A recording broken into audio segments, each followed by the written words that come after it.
అందరికీ నమస్కారం. ప్రభుత్వ పథకాల అప్డేట్స్, ముఖ్యంగా భూమి లేని పేదలకి 12,000 ఆర్థిక సహాయం పథకం గురించి మీకేమైనా డౌట్స్ ఉన్నా గానీ, మీకు 12,000 వస్తాయా? రావా?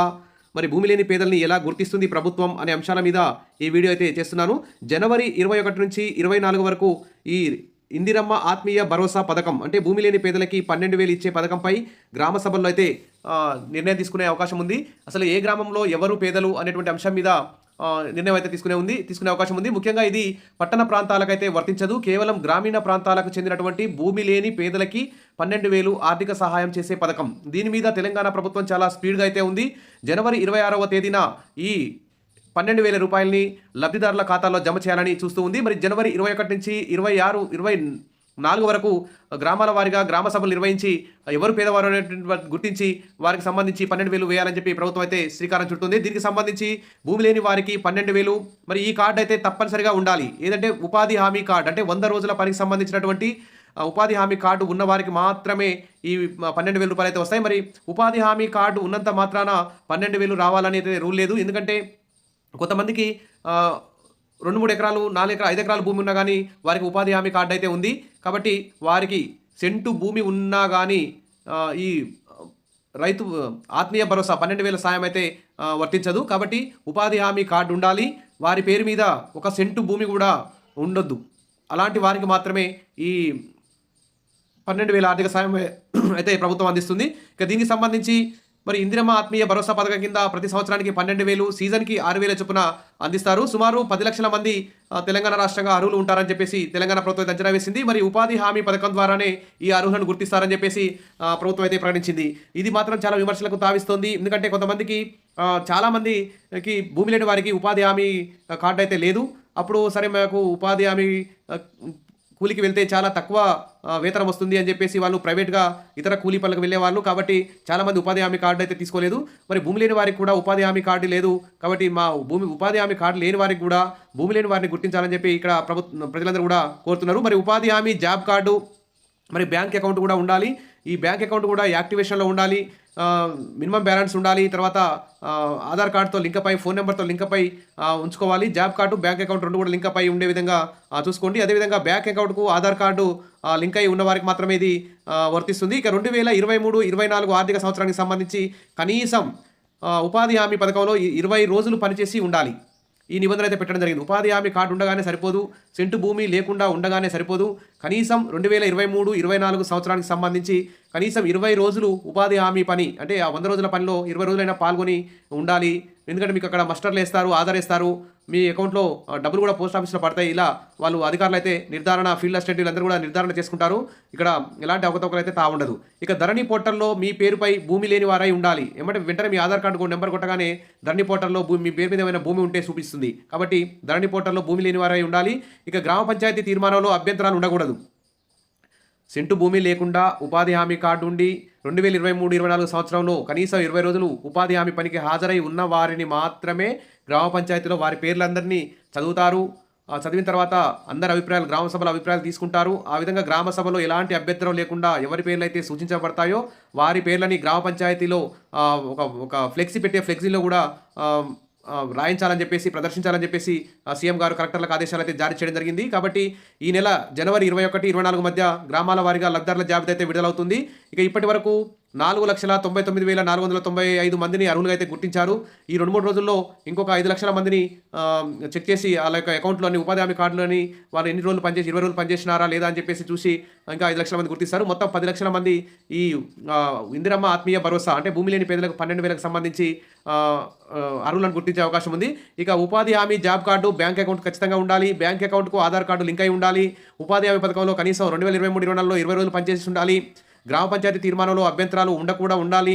మరి ఈ నెల జనవరి 21 నుంచి 24 మధ్య ఈ లబ్ధిదారుల జాబితా అయితే తయారు చేస్తున్నారు. ఇక ధరణి పోర్టల్లో మీ పేరు మీద భూమి లేకుండా చూసుకోవాలి. సరే, ఇంకా ఇదైతే పట్టణ ప్రాంత ఇటీవల కొన్ని గ్రామ పంచాయతీల్లో, మున్సిపాలిటీల్లో కూడా విలీనం చేశారు. అలా విలీనం చేసిన వారికి ఇప్పుడు ఈ 12,000 రూపాయల ఆర్థిక సాయం అందకుండా పోయే అవకాశం ఉంది. అదేవిధంగా పట్టణాల్లో ఉన్నటువంటి పేదలకు కూడా ఈ ఇందిరమ్మ ఆత్మీయ భరోసా, అంటే భూమి లేని పేదలకు 12,000 ఆర్థిక సాయం అందకుండా అనర్హులుగా మిగిలే అవకాశం ఉందని చెప్పేసి మరి మమ్మల్ని కూడా భూమి లేని వారందరికీ ఉపాధి హామీ కార్డుతో సంబంధం లేకుండా ఉపాధి హామీ సెంటు భూమి లేనటువంటి పేదలందరికీ కూడా వైట్ రేషన్ కార్డు ఉన్న వాళ్ళందరికీ కూడా ఇది 12,000 ఆర్థిక సాయం అందించాలని చెప్పేసి ప్రజలందరూ కూడా ప్రభుత్వాన్ని కోరుతున్నారు. ఇలా ఒకదానికొకటి లింక్ పెట్టడం సరికాదని చెప్పేసి మరి అంటున్నారు. కాబట్టి ప్రభుత్వం వెంటనే దీని మీద ఇంకా జనవరి 21 నుంచి 24 వరకు సర్వే గ్రామ సభలు జరుగుతున్నాయి కదా! ఈ సందర్భంలోనే ఆ లోపులోనే దీని మీద ఒక క్లారిటీ ఇవ్వాల్సినటువంటి అవసరం ఉంది. ఇంకా మీకు సంబంధించి 12,000 ఆర్థిక సహాయం సంబంధించి లిస్ట్‌లో మీ పేరు వచ్చే వరకు మన ఛానెల్‌లో వీడియోస్ వస్తాయి. మీకు ఏమైనా డౌట్స్ ఉంటే కామెంట్ సెక్షన్‌లో పెట్టండి. ఆల్రెడీ సమగ్ర కుటుంబ సర్వే కూడా ప్రభుత్వం దగ్గర ఉంది. మీకు ఎవరికి భూమి ఉంది, ఎవరికి భూమి లేదు, ఎవరికి ఉపాధి హామీ కార్డు ఉంది కూడా అక్కడ రాయడం జరిగింది అందరూ సర్వేలో. మరి దీని అన్నిటిని కూడా ప్రామాణికంగా తీసుకొని గ్రామ సభల ఆధారంగా ఈ ఈ ఇందిరమ్మ ఆత్మీయ భరోసా 12,000 అయితే విడుదల చేసే అవకాశం ఉంది. కాబట్టి అందరూ కూడా ఏ గ్రామంలోనైనా ఉపాధి హామీ కార్డు ఉన్న వారందరినీ కూడా అధికారులు గుర్తిస్తున్నారు. మీరు మీ ఫీల్డ్ అసిస్టెంట్‌ని మీ ఎంపీడీఓ ఆఫీస్‌లకు సంబంధించి కలిసి మీ ఉపాధి హామీ కార్డు యాక్టివేషన్‌లో ఉందా లేదా, మీరు గతంలో ఖచ్చితంగా 20 రోజులు పనిచేసినా కానీ అందులో హాజరు పడిందా లేదా అనేది ఒకసారి చెక్ చేసుకోండి. మీ ఫీల్డ్ అసిస్టెంట్‌తో టచ్‌లో ఉండండి. ఎందుకంటే ఒక్కోసారి మీరు పనికి వెళ్ళినా కానీ పనికి వెళ్ళనట్టు పడే అవకాశం ఉంది. మీ బ్యాంక్‌కి వెళ్ళి కూడా మీ అకౌంట్ కరెక్ట్‌గా ఉందా లేదా, మీ ఆధార్ కార్డ్‌తో లింక్ అయి ఉందా లేదా, మీ ఫోన్ నెంబర్‌తో లింక్ అయి ఉందా లేదా చూసుకోండి. అదేవిధంగా ఇక ప్రస్తుతానికైతే గ్రామీణ ప్రాంతాల్లో భూమి లేని, సెంటు భూమి కూడా లేకుండా ఉపాధి హామీ కార్డు కలిగి ఉండి 2023-24 సంవత్సరంలో కనీసం 20 రోజులు ఈ ఉపాధి హామీ పనికి వెళ్ళినటువంటి వారికి మాత్రమే ఈ ఆత్మీయ భరోసా ఇవ్వాలని చెప్పేసి తెలంగాణ సీఎం రేవంత్ రెడ్డి అయితే మొన్న కలెక్టర్ల మీటింగ్లో ఆదేశాలు జారీ చేయడం జరిగింది. ఆల్రెడీ కలెక్టర్లు కూడా అన్ని మండల స్థాయి అధికారులకు కూడా ఆదేశాలు జారీ చేశారు. ఆల్రెడీ ఈ సంక్రాంతి ఫెస్టివల్ అయిపోయిన తర్వాత జనవరి 21 నుంచి 24 వరకు ప్రతి గ్రామంలో మరి ఆత్మీయ భరోసా 12,000కి సంబంధించి, రైతు భరోసా సంబంధించి, ఇందిరమ్మ ఇళ్లకు సంబంధించి, రేషన్ కార్డులకు సంబంధించి ఈ గ్రామ సభలు నిర్వహించి ఎవరు పేదవారు, నిజమైన పేదవారిని గుర్తించి వారి యొక్క లిస్టును తయారు చేసి ఎండిఓలు కలెక్టర్లకు పంపించి ఒక ఫైనల్ లిస్టు తయారు కాగానే వెంటనే ఆ లిస్టుని గ్రామ స్థాయిలో ప్రతి గ్రామంలో కూడా ఫ్లెక్సీల మీద వారి పేర్లు పెట్టించాలని చెప్పేసి తెలంగాణ సీఎం ఆదేశాలు అయితే జారీ చేయడం జరిగింది. ఈ ప్రస్తుతానికైతే పట్టణ ప్రాంతాల్లో కూడా భూమి లేని పేదలకి ఈ 12,000 ఇవ్వాలని చెప్పేసి డిమాండ్ చేస్తున్నారు.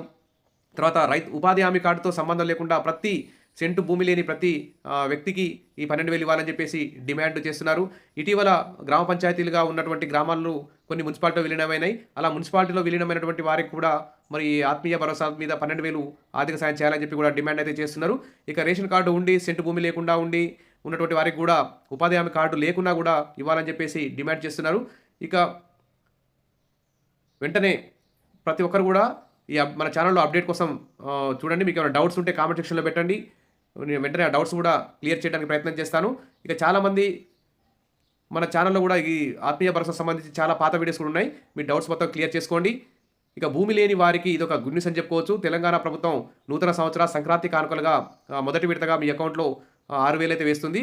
మళ్ళీ వచ్చే సంవత్సరం ఆర్థిక సంవత్సరంలో మళ్ళీ ఒక 6,000 వేస్తుంది. ఈ విధంగా 12,000 వేస్తారు. ఇంకా ఇప్పటి నుంచి అయితే ఇంకా కొత్త వారు కూడా కొంతమంది ఉపాధి హామీ కార్డు మాకెందుకులే అని తీసుకోకుండా ఉన్నారు. ఇక ప్రస్తుతం చాలామంది మేము ఉపాధి హామీ పని కార్డు తీసుకుంటామని చెప్పి ఇంకా అప్లై చేసుకోవడానికి ముందుకు వచ్చే అవకాశం ఉంది. ఎందుకంటే ఈ పథకం వర్తిస్తుంది కాబట్టి. గతంలో చాలామంది మాకెందుకులే ఉపాధి హామీ కార్డు అని చాలామంది తీసుకోలేదు భూమి లేని వారు కూడా. మరి ప్రస్తుతం అయితే మీ మండల స్థాయి అధికారులను కలిసి ఇంకా ఎవరైనా కొత్తగా కార్డు తీసుకోవాలనుకుంటే ఇంకా ఇప్పుడైతే ఆప్షన్ లేదు. ఆప్షన్ రాగానే కొత్త వారు కూడా కార్డు కోసం అప్లై చేసుకోవడానికి అందరూ కూడా ప్రయత్నం చేస్తున్నారు. అప్డేట్ రాగానే నేను తెలియజేస్తాను ఎలా అప్లై చేసుకోవాలి, మీరు ఉపాధి హామీ కార్డు ఎలా పొందాలి. మళ్ళీ నెక్స్ట్ టైంలోనైనా సరే ఈ ఫేజ్లో మీకు 12,000కు లబ్ధి పొందకపోయినా నెక్స్ట్ ఇయర్ అయినా మీకు ఉపాధి హామీ కార్డు పొంది మీరు ఉపాధి హామీ కార్డులో 10-20 రోజులు పనిచేసి నెక్స్ట్ సంవత్సరం అయినా మీరు ఈ 12,000 ఆర్థిక సాయానికి అర్హులయ్యేలా మన ఛానల్ ద్వారా కృషి చేస్తాను. తప్పకుండా సబ్స్క్రైబ్ చేసుకోండి, లైక్ చేయండి, మీ ఫ్రెండ్స్కు మీ రిలేటివ్స్కు షేర్ చేయండి. Thank you.